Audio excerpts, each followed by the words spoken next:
Good evening, Facebook and YouTube. JDev has returned once again to give you exactly what you want. Of course, that would be more of me giving my thoughts, my opinions, and hopefully tonight some award-winning expert analysis on a certain topic subject. I'm here tonight because it's Walking Dead night. I'm going to give my thoughts on tonight's episode of Walking Dead, what I liked about the episode, what I didn't like, and my overall score of the episode. And that could be anything in between a 0 and a 10. But before I get into those details, it's very important if you're not caught up to The Walking Dead at its current point, I highly suggest that you do not watch this video because obviously it contains spoilers, so you've been warned. And number two, your incentive to watch this video and leave a comment and like it automatically enters you into a chance to win Fear the Walking Dead Season 4 on HD download. So keep that in mind. Like it, leave a comment, and that gets you Fear the Walking Dead Season 4, and I'll randomly draw somebody for that, and you'll get your copy of that within 48 hours. So let's get started with the thoughts. Season 9, episode number 14, titled Scars. It was an interesting episode. It kind of filled in some blanks for us of why Michonne and Daryl have scars. What I liked about the episode, Michonne did a phenomenal job acting in this episode. One of the better Michonne episodes that we've seen. Obviously, it was a Michonne-centered episode. She was the majority of the episode. Lots of stuff happened regarding her, and she did a really good job. And her character's evolved so much from when she was like this Terminator. They knew exactly what she was going to say, to now she's got like emotion and different facial expressions. So definitely liked Michonne in this particular episode. I also liked Judith in this episode. I really do like Judith. There's no denying that. She's just amazing. She did a really good job. Not the younger Judith, or I don't like the younger Judith that they had in the flashback scenes, but the older Judith, the one that talks to Negan, she's just great. Like Daryl's talking to her like she's a regular person, you know, with their little conversation. That's just great. Loved it. I liked the stuff with Negan tonight. I always like everything with Negan, even though Negan had about 2 minutes of screen time. I mean, that 2 minutes was very powerful stuff. Negan telling Michonne what's up. That was just great. Loved it. I wish he would have had more time in the episode, but for what it's worth, it was amazing. So a lot of good stuff from Negan, Michonne, and Judith tonight. Daryl had some good stuff. Not a lot regarding Daryl tonight, but he had a lot of time, obviously.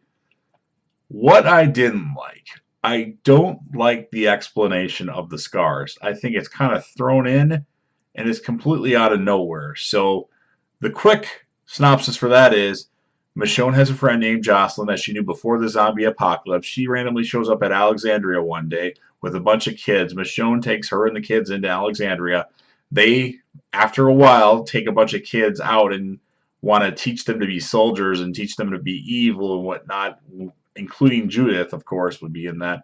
And so Michonne and Daryl go to find them, and then Michonne ends up killing a bunch of the kids. Before all that happens, though, it's kind of like an initiation process for the kids to prove that they're badass. They have to brand somebody with an X. So they put an X on the back, you know, they light it on fire, and then they put an X on the back. So Daryl, Michonne, that's where they got the X's from. So it's a little far-fetched, you know, and they've already wrapped it up, which, I don't know, my thoughts were the X's were from Daryl, Michonne going to the Oceanside and taking out all the Oceanside members. I don't know, it just made more sense than this, but it was good. It was powerful stuff, but I'm just a little concerned with their lack of, you know, giving us something that makes sense versus something that's completely out of left field. But what are you gonna do? I didn't like the fact that there wasn't any Carol in this episode. I've said that before. Carol's a forefront character on the show, and she needs to be in every episode. And I've already explained that I'm not happy that Negan only got like 2 minutes in the episode. It was a powerful 2 minutes, but it would have been nice if you would have had, like, you know, the amount of screen time that Daryl got. I should also mention something I also did like. We didn't get a lot of Henry and Lydia in this episode, which I think is good because we've really been given a lot of that lately. And I think it's becoming too much. Like, I'm starting to go, okay, well, next. I'm not really concerned about that anymore. So less Henry, less Lydia tonight was a good thing. Obviously, we got a lot of Michonne, a lot of Daryl, a lot of Judith, and that's kind of the majority of the episode. So that's my thoughts on the episode. Now, my score of the episode, factoring everything, I usually give high scores to The Walking Dead, so I'm gonna stick with that routine. I'm gonna give this episode a 9.1, and I'm probably being a little generous with that score. And a lot of you will probably like this episode. I think the whole explanation for the scars was kind of thrown together, and I don't know. I'm a little. It explains some stuff. It explains why Michonne has been the way she is lately, but I'm just not buying it as the overall explanation for that. But 9.1 out of 10, certainly a good score. And one of these days, I'm gonna be a little bit more picky when it comes to Walking Dead. I should be more picky because Negan was only in the episode for 2 minutes, but he was in the episode. So 9.1 out of 10. Hope you guys all enjoyed the episode, and remember to leave a comment and like the video so you get entered into a chance to win Fear the Walking Dead Season 4 on HD download. And of course, I'll be back again soon with another video. Later.